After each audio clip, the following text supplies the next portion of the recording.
जय महालक्ष्मी। आज मैं आप लोगों को मार्गशीर्ष मास की महालक्ष्मी व्रत कथा सुनाने जा रही हूँ।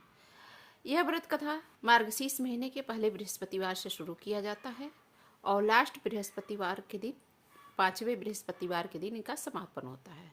विधि पूर्वक पूजा किया जाता है तो शुभ फल की प्राप्ति होती है। इसमें 8 स्त्रियों को जिमाया जाता है। तो आइए कथा की ओर चलते हैं। सौराष्ट्र में उस समय भद्रश्रवा नाम का एक राजा राज्य करता था। वे बड़ा ही प्रतापी था।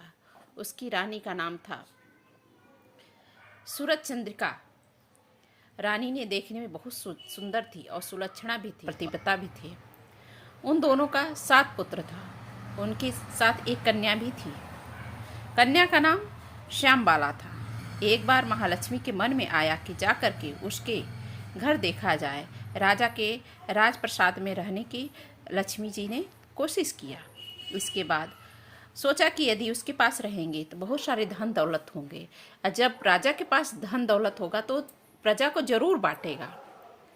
यदि मैं एक गरीब के घर चली जाती हूँ तो वह गरीब स्वार्थी होगा। वह सोचेगा कि अपने पर खर्च कर लूँ, क्यों न मैं एक मकान बनवाऊँ, घर बनवाऊँ और कपड़े खरीदूँ, तो वो अपने पे ही खर्चा करेगा। यदि मैं किसी राजा के घर चलूँगी तो वो सारे गरीबों को बांटेगा, प्रजा को सुखी करेगा। यह सोच करके महालक्ष्मी जी ने बूढ़ी स्त्री का रूप धारण करके हाथ में लाठी लिए चल दिया। रानी के दरवाजे पर जाके पहुंची। यद्यपि उन्होंने बूढ़ी औरत का रूप धारण किया था, चेहरे पर देवी का तेज था। उनको देखते ही एक दासी सामने आई।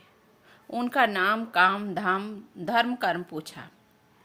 वृद्ध ब्राह्मण का रूप धारित माता लक्ष्मी ने कहा, बालके, मेरा नाम कमला है। मेरे पति का नाम भुवनेश्वर है। हम द्वारका में रहते हैं। तुम्हारी रानी पूर्व जन्म में एक वैश्य की पत्नी थी। वह वैश्य गरीब था। दरिद्रता के कारण वह हर रोज घर में लड़ाई करता रहता था। उसका पति रोज उसे मारता था। उन लोगों ने तंग आकर के घर छोड़ करके जंगल में आकर के रहने लगे। उसे पेट भर खाने भी नहीं मिलता था। वह इधर उधर भटकने लगी। उसकी इस दुर्दशा पर मुझे दया आ गई। तब मैंने उसे सुख संपत्ति देने वाली महालक्ष्मी व्रत कथा सुनाई। मेरे कहने पर उसने श्री महालक्ष्मी व्रत किया। श्री महालक्ष्मी प्रसन्न हुई। उसकी गरीबी दूर हुई। उसका घर, संसार, दौलत, संपत्ति सब भर गया। बाद में पति पत्नी परलोक में जाके सिधारे। लक्ष्मी व्रत करने के कारण वे लोग लक्ष्मी लोक में रहने लगे। उन्होंने जितने साल महालक्ष्मी व्रत किया था उतने हजारों साल सुख भोग कर महालक्ष्मी की भोग करके भोग मिला। हजारों वर्ष सुख भोग मिला महालक्ष्मी। इस जन्म में उनका जन्म राजघराने में हुआ, परंतु वह महालक्ष्मी को भूल गई। उसे याद दिलाने के लिए मैं आई हूँ। बुढ़िया की बातें सुनकर के दासी ने उन्हें प्रणाम किया तथा वो समझ गई कि बुढ़िया कोई चमत्कारी है, कोई ऐसी वैसी नहीं है। वह जाकर के विधि विधान पूछा इस व्रत की। इसके बाद दासी ने प्रणाम करके रानी को जाके अंदर सारी बातें बताई। राज वैभव के घमंड में रानी ने कहा कि कोई आया होगा। संपत्ति तथा अधिकार की वजह से उन्नत होकर के दासी द्वारा बताई गई बुढ़िया की बातें सुन करके आग बबूला हो गई। कहा कि राजद्वार पर आकर के बुढ़िया श्री महालक्ष्मी पर बरस पड़ी। उसे यह मालूम नहीं था कि यह श्री महालक्ष्मी माता हैं। बुढ़िया का रूप धारण करके द्वार पर आई हुई हैं, परंतु रानी का इस कदर रुख बर्ताव तथा अपना अनादर देख करके माता ने वहाँ ठहरना ठीक न समझा। वे वहाँ से चल पड़ी। राह में उन्हें राजकुमारी श्यामबाला मिली। उन्होंने श्यामबाला को सारी बातें बताई। अपनी ओर से महालक्ष्मी माता से श्यामबाला ने क्षमा मांगी। माता को उस पर दया आई। उन्होंने श्यामबाला को महालक्ष्मी व्रत के बारे में बताया। उस दिन अगहन मास का पहला गुरुवार था, इसलिए मार्गशीर्ष मास के महीने में पहले गुरुवार से यह व्रत किया जाता है। श्यामबाला ने परम श्रद्धा से श्री महालक्ष्मी व्रत करने का अनुष्ठान किया।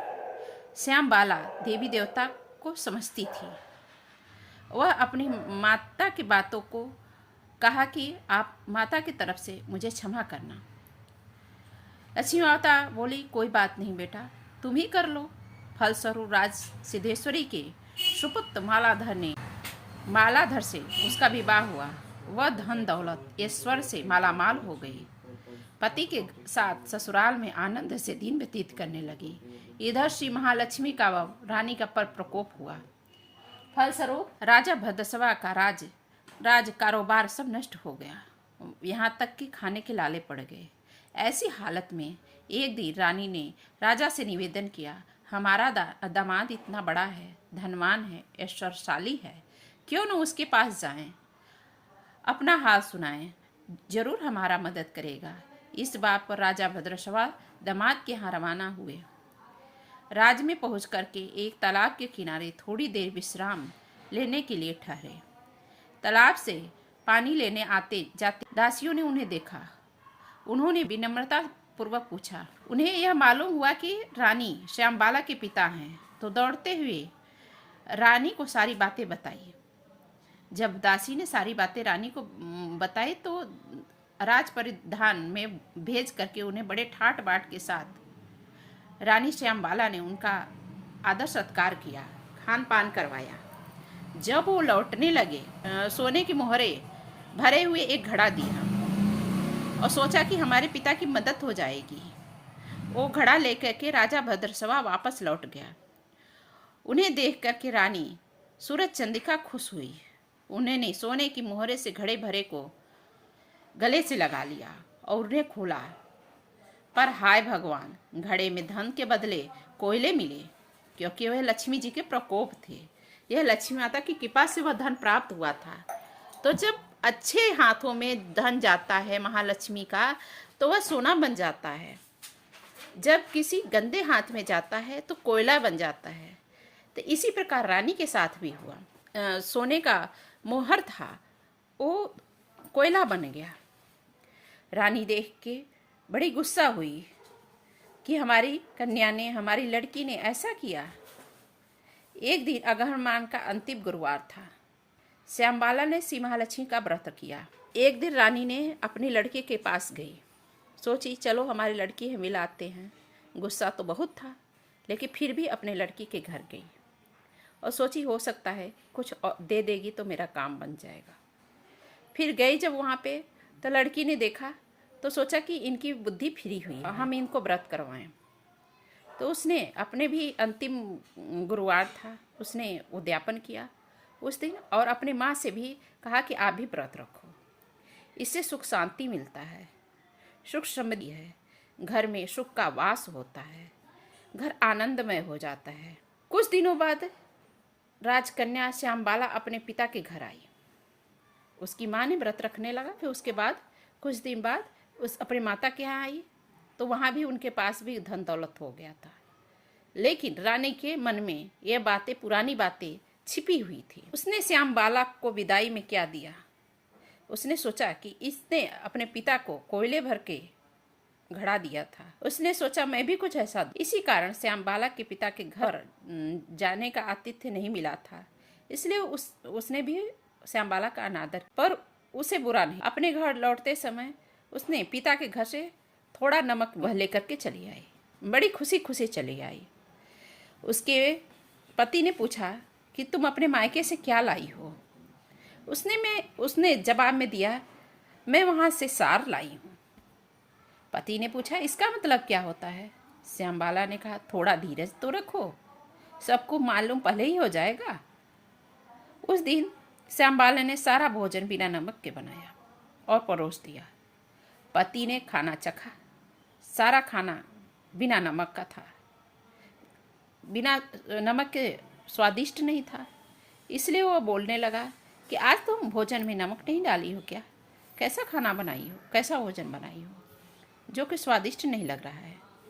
तो उसने कहा थोड़ा आप ठहरिए तो सही। उसने जा कर के नमक ले आई और नमक सारे सामान में, सारे सब्जी दाल में डाल दिया। फिर भोजन कराया तो बड़ा खुशी खुशी सब लोगों ने खाया। फिर उसने कहा कि मैं चलते वक्त नमक ले चलूं। इसलिए मैं अपने पिता के घर से आते वक्त मैं नमक ले आई थी। इसे ही सार कहा जाता। अब दोनों हंसी मजाक करते हुए भोजन करने लगे। कहा, हाँ तुमने बहुत अच्छा चीज लाई हो, इसके बिना तो भोजन ही नहीं हो पाता। तो ऐसी रही माता रानी की महिमा। कहा जाता है इस तरह कोई भी श्रद्धापूर्वक महालक्ष्मी जी का व्रत करता है तो उसके घर में सुख शांति, यश और घर में लक्ष्मी का वास होता है और सभी मनोकामनाएं पूर्ण होती है। परंतु यह सब प्राप्त होने के बाद माता लक्ष्मी की पूजा करना नहीं भूलना चाहिए। हर गुरुवार को व्रत करना चाहिए, पाठ करना चाहिए। व्रत न कर सके तो महिमा, माता रानी की महिमा गाना चाहिए। सुख शांति से जीवन यापन करना चाहिए। बोलिए महालक्ष्मी माता की जय।